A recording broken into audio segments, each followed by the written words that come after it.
Stel jou 'n toringhoë figuur voor met 'n vel soos rooi warm yster wat op die rand van 'n dorpie wegkruip. Hy stamp deur die skaduwees en sy swaar voetstappe laat die grond bewe. Twee gloeiende oë skyn deur die duisternis op soek na iets. In sy massiewe hand hou hy 'n kanabo vas, 'n reuse knippel vol skerp penne. Hy stop, ruik aan die lug en daar kom 'n diep gromgeluid uit sy keel. Die dorpenaars kruip saam agter geslote deure weg terwyl hulle lanterns vreesaanjaende skaduwees teen die mure gooi. Die skepsel lig sy kanabo gereed om deur die heininge en hekke te breek. Kan jy raai wat dit is? Wel, ons is in Japan en dit is 'n Oni. Oni is skrikwekkende monsters uit Japaneese volksverhale. Hulle word dikwels as demone of mensvreters uitgebeeld, is gewoonlik baie sterk en hulle lyk verskriklik wreedaardig. Wreedaardig beteken baie kwaai en wreed. Hulle kan verskillende groottes en kleure wees en hulle dra dikwels min klere. Alhoewel hulle gewoonlik as boos gesien word, is hulle in sommige stories effe meer kompleks, met meer ingewikkelde persoonlikhede en redes hoekom hulle doen wat hulle doen. So waar het hierdie monsters vandaan gekom? Die idee van Oni is stokoud in Japan. Aan die begin is hulle nie altyd as heeltemal boos gesien nie.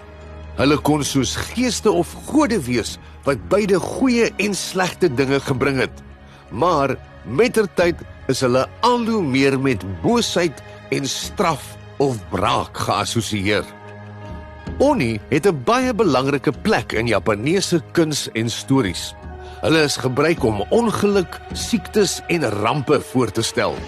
Hulle is dikwels as wagte in die boeddhistiese onderwêreld aangedui, waar hulle slegte mense gestraf het. Dit het hulle selfs meer wreedaardig gemaak. Maar dit is belangrik om te onthou dat Oni verskillende betekenisse in verskillende stories het. Soms is hulle net natuurkragte soos 'n storm. Ander kere is hulle soos metaforiese monsters wat slegte menslike eienskappe soos woede, gierigheid of gulsigheid verteenwoordig. As iets metafories is dit nie letterlik daardie ding self nie, maar iets wat daardie ding verteenwoordig. En in sommige nuwer stories word Oni selfs as helde uitgebeeld. Een bekende Oni-storie is die verhaal van Momotaro, die perske-seun. Momotaro is 'n dapper seun wat in 'n reuse perske gebore is. Hy gaan op reis om te veg teen 'n groep Oni wat sy dorpie terroriseer. Daar is ook die verhaal van Isshinboshi, die eenduim samurai wat 'n Oni uitoorlê, wat jy hier op 'n sak vol stories kan luister. Wat eet Oni?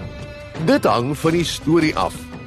In die skrikwekkendste verhale eet hulle dalk mense, wat een rede is hoekom hulle so skrikwekkend is. Maar in ander stories eet hulle dalk net gewone kos, of dalk selfs towerkos as hulle in 'n fantasiewêreld woon. Hulle aptyt word dikwels as enorm beskryf. Oni is nie so algemeen in westerse kinderboeke nie, maar jy kan hulle dalk vind in fantasiereekse wat inspirasie uit Japaneese mitologie put, soos party van die karakters of monsters in The Spiderwick Chronicles. Maar die lekkerste is om hulle raak te loop in Japaneese volksverhale uit hulle land van oorsprong. Dit was dan dit vir ons kreatiewe kreatuur, die Oni. Tot volgende keer, lekker luister, lekker lees en lekker leer.